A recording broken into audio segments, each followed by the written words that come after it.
Hey everybody, thanks for being here. This week we're on Potholes Reservoir in eastern Washington for some fantastic northwest bass fishing. Now if you want to learn how to catch more fish, stay tuned. I'm Justin Wolf and this is Angler West Television. See this little weed line up here? The bushy part.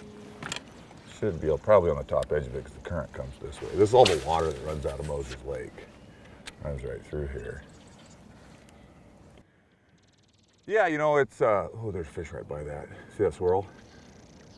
4th of July is next week, and come on. See that swirl? 50 degrees this morning, we got a coat on, which is not, you know, early summer like this, you know, your best topwater bites are usually, you didn't eat it. That's a big fish. Come on. Not that we can't just catch him on plastic, he's still right by it. See that swirl? The fish followed that whole way through the mat. Now we got the sun right. So he's gonna eat it when you can't see your bait. There we go. To earn that one. And I lost him.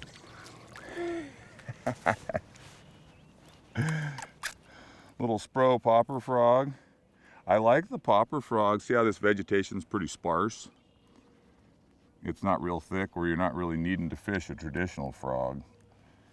And that popper frog lets you fish it so much. You're still moving it a lot, but you're not moving it very far, which allows you to keep that bait, you know, in the strike zone longer because you can walk it back and forth.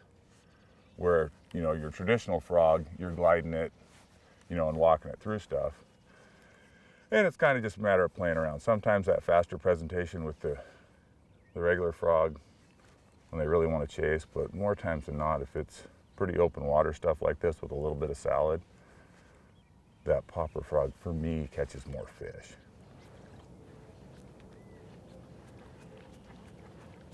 All right. Oh, get out of there, get out of there. Not near as good as the one I just lost, but.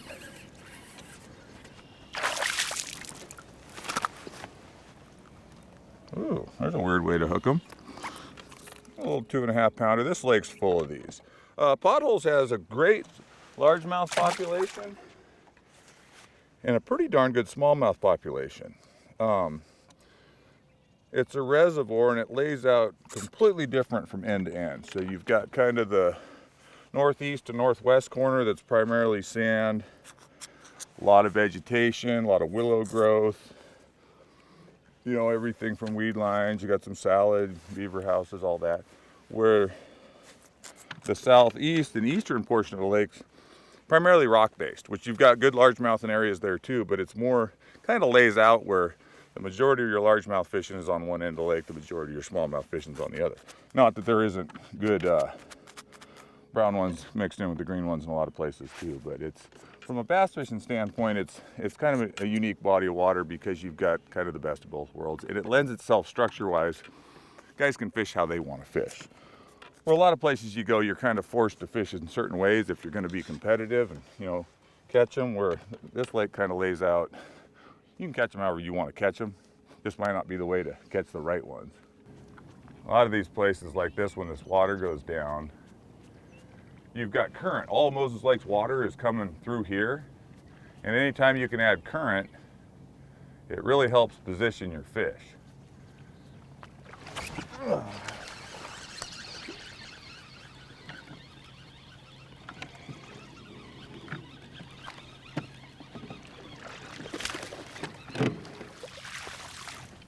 Little guy. The blow up looked bigger. It's funny how a lot of times little blow-ups, the little ones will blow it up better. I'm using pliers for that. Color, to me, they're basically, on this lake and most everywhere else, green, black, white. And honestly, I don't think it really matters a whole lot. If you got a really dark day, it seems like that dark frog will work better. I think it just throws a better profile. If it's sunny like this, the sun's above the fish. do they really see what color it is? I think they're all pretty dark colored when the sun's on the other side of them. I think it's more just a reaction bait. Oh, that was a good bite. Guess we picked a decent place to start.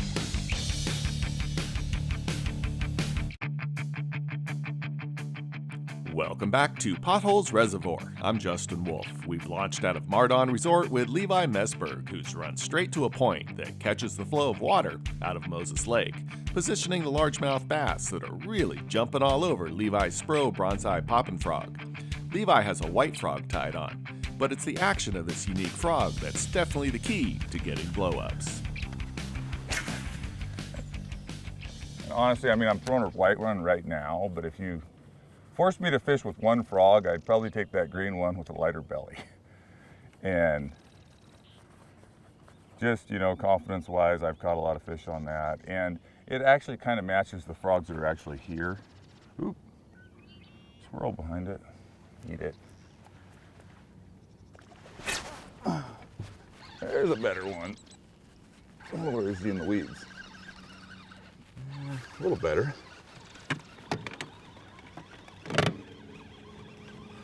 He was in the weeds.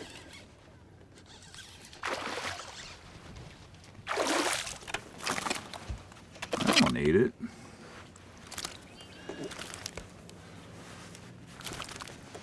Look at that. Maybe we need to be throwing crawfish. Look at the size of that claw. Forage base in potholes is, well, as you just saw, that big claw that came out of that crawfish. Certain areas of the lake have a pretty good crawfish population. And obviously when you put largemouth in an area where there's crawfish, that's a pretty tough, you know, high protein bait to pass up. The primary forage base for whether it be the bass, walleye, you know, both largemouth, smallmouth, perch. That's, you know, we don't have shad, we don't have herring. It's, you know, the yellow perch is the primary forage base. Certain times of year, and I think all year for a lot of the bigger fish, there's a really good bluegill population in this lake. And it seems like your bigger fish really live on those brim. And a lot of your bluegill styled stuff, you know, that's one of the reasons this lake always fishes good, swimming a jig and stuff like that, is it just, you're representing that. And obviously when the bluegill are spawning, it's pretty hard to not focus on fishing that way, just because you get better bites. It's not always the best way to catch numbers, but tournament fishing wise, it gets you the better bites. Well, I'm surprised I didn't get eaten right there. And I think the biggest thing to, you know, especially with your bass fishing, is if you can key in on what they're naturally feeding on, you're gonna catch more fish, you know. And a lot of times it's as simple as what gets puked up in the boat. I mean, caught that fish on a frog, but what came flying out of its mouth? I'm pretty sure I can pick up a football jig and roll it down this edge. But it's sure a lot more fun catching them on topwater. Well, what you got here, boat's sitting at about 10. It's a big 4 foot flat. There was one there. There's a flat up there that's just pretty much clean sand. It's 4 feet deep, and then you got a couple spreading pieces of this vegetation. You know, early in the morning and periodically throughout the day. Bait primarily stays up there in that structure. Fish go up, eat, fish go back down.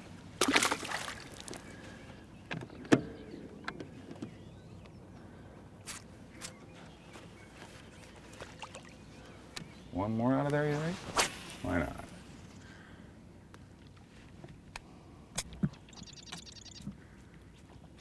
This is where you always get a bite when your boat's turned and your hook sets backwards.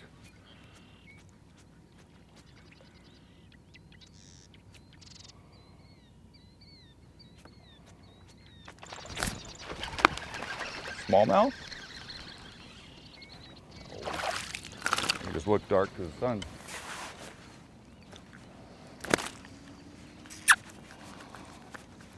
Well, calm down, buddy. I'll throw you back.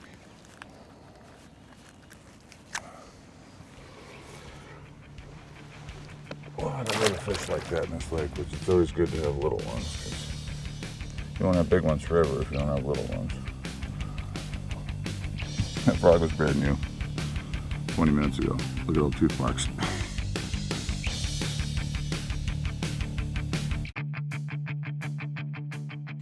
We're on Potholes Reservoir in eastern Washington, where Levi Meseberge continues to hook up quality largemouth on a Spro frog. Me personally, my favorite frog, actually my two favorite frogs are this bronzeye popper in this size, and then the one size bigger in the traditional frog, you know, with pointed head. And that's just basically thick matted stuff. You know, this cup mouth, it hangs up all the time, frog rolls over, you get hung up. And you know, the upside to the one that pops is when you get small open pockets, you know, like the stuff we're fishing, it's thick salad, but we're fishing the open pockets. Where that popper frog, you can fish it and you can work it back and forth, and you can work it a bunch in an area, you know, say a foot or 18 inches. So where that traditional frog, you can kill it, but if you start moving it, it'll glide really good, but you're covering a lot of water doing so. So it seems like if the fish are really aggressive and really chasing, the faster traditional frog is better. If they're, you know, swirling up behind it slow, it seems like the one they get a little better look at, you know, but yet not too good a look, it seems like you'll catch more fish. And so I basically usually tie up two and then just fish the structure in front of you. You know, if you can get the one that pops through it clean and it's not rolling over on you on stuff and you're not getting hung up, I'd rather go with that one. I feel like my hook up ratio is better with this one. I don't know if it's because the shape's different. It's probably the same. It's probably just most of the time when they eat this bait, it's stopped. Where most of my bites on the other one, they're eating it when it's moving. And so if it's stopped, they're getting their full head turned, and you don't have a tendency to set the hook too quick, which, you know, that's always an issue when you're frog fishing, is waiting that second to let them get it in, turn, so you're pulling it against the grain so it goes into the fish instead of comes back out of that open mouth. We've only caught like 4 off that one point. Can there be one more? How about one that's a little bigger? I think the first one that I lost was the one good one in there.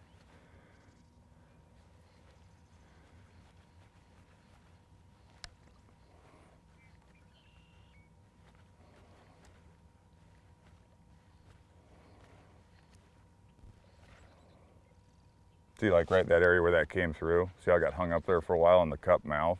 Where your regular frog will glide right over that. But when it's loose like that, you can get away with fishing anything through it. There we go.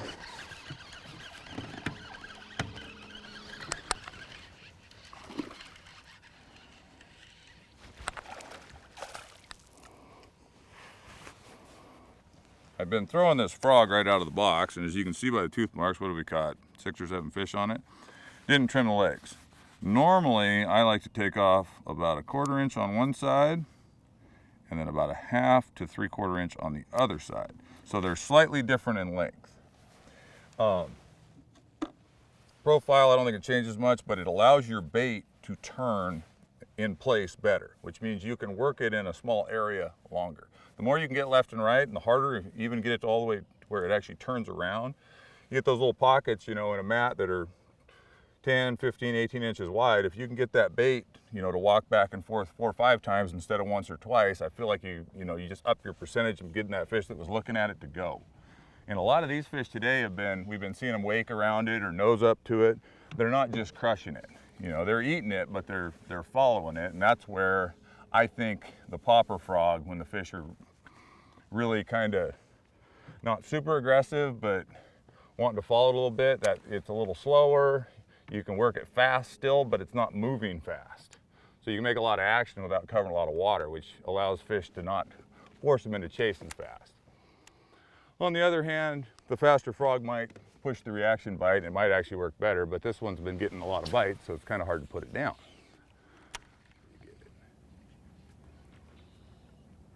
Oh, see that? Right behind the frog. Ooh. Ooh, we got a better one. Not a big one, but a better one.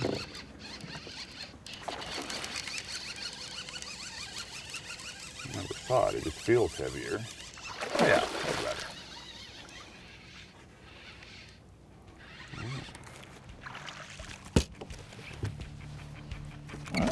one. Wow.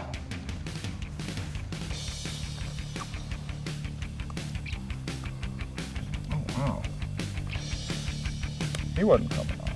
Yeah, that's 4 1/4.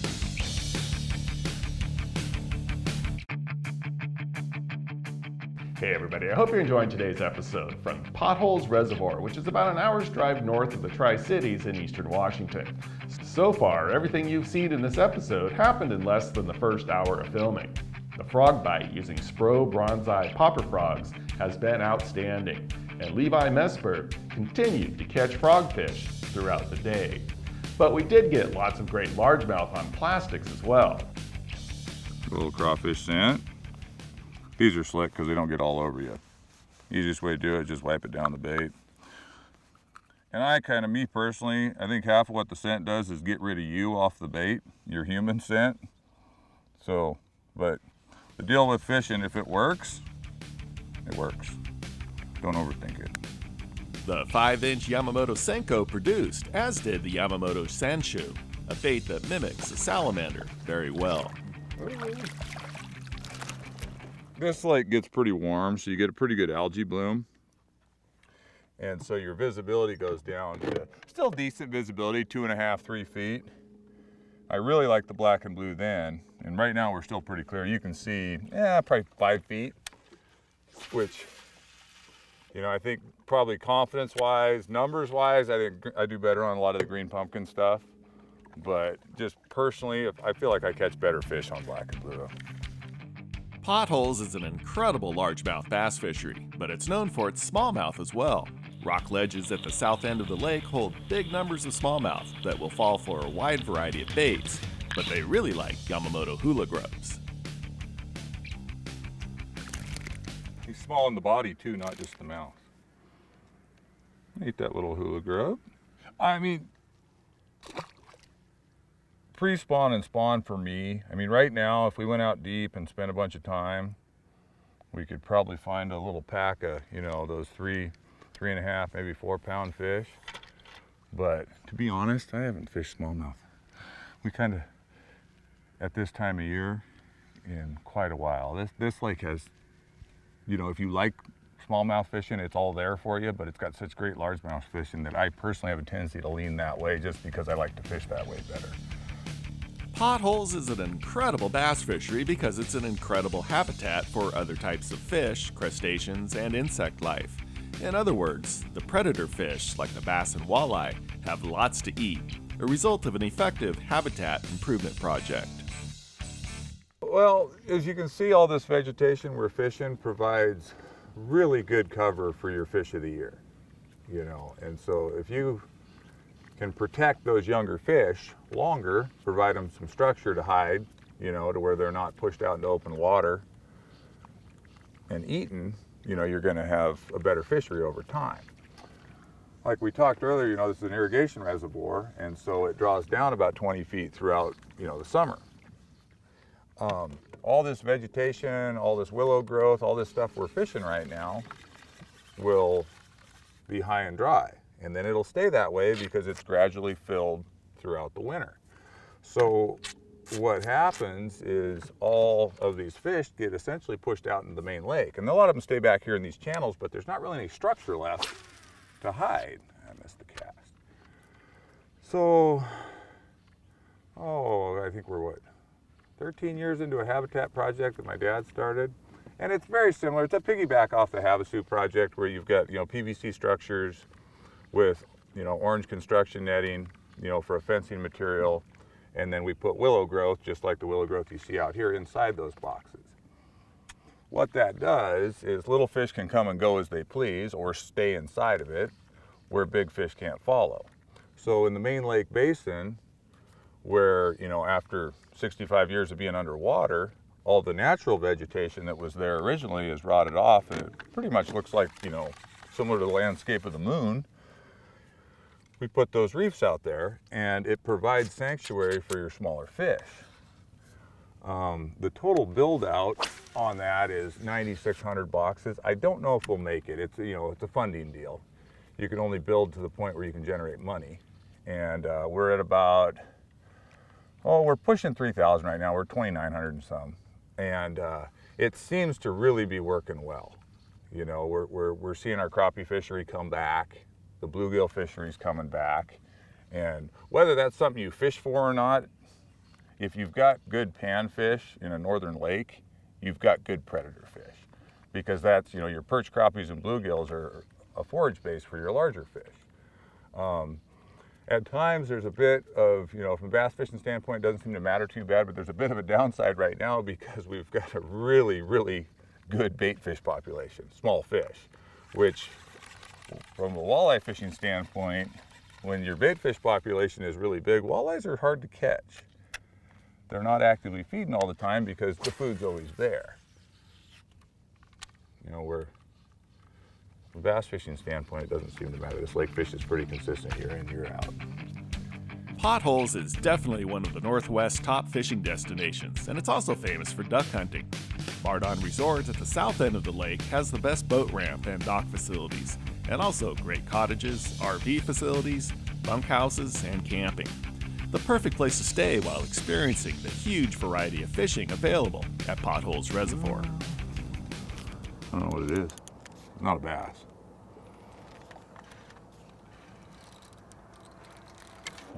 I don't know if I snagged a carp. It doesn't act like a walleye either.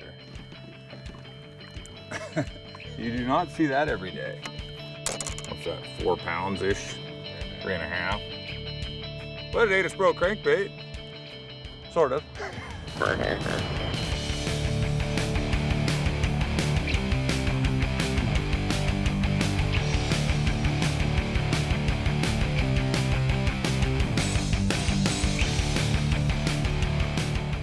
Thanks for watching today's episode. You know, without the support of the sponsors, there would be no show. So please thank them when you can.